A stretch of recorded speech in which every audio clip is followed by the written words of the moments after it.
Many people are giving up, but God is just getting started. God seems to do his best work when the deck is stacked against you.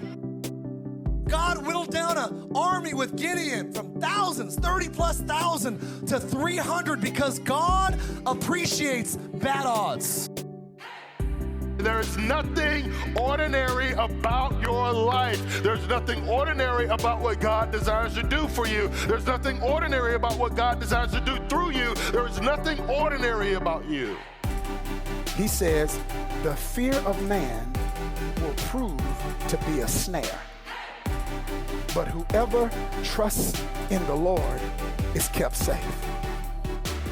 He says, you know what the fear of man is? It's a snare.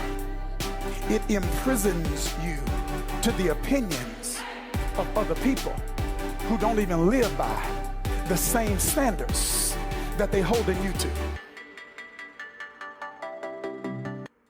They have expectations of you that they can't even meet themselves, and then punish you for having the courage to do what they unwilling to do. Now, if you're not ready to be you, that's your business. But don't punish me if I'm ready to be me. Because your evolution, your advancement, and your effectiveness is in your authenticity.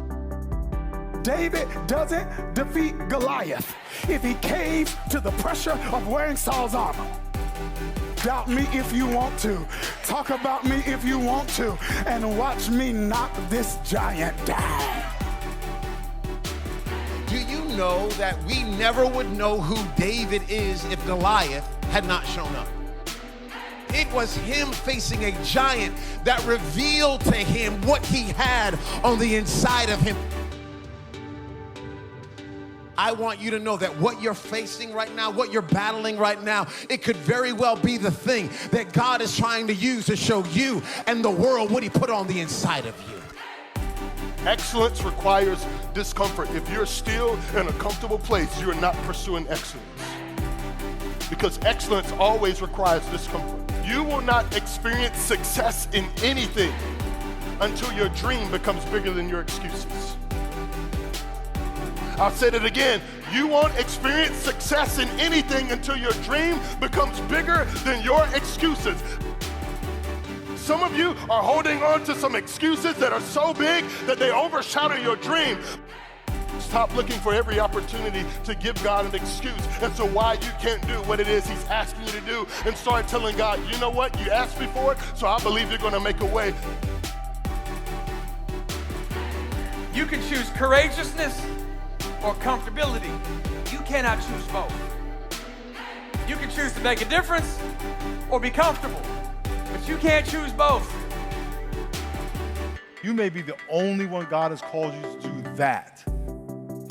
When everybody else is standing back, David said, I'm going. He hasn't called anybody else to do that. So stop waiting around for other people and say, I'm going to go. Some of you have built a life that isn't God's life for you.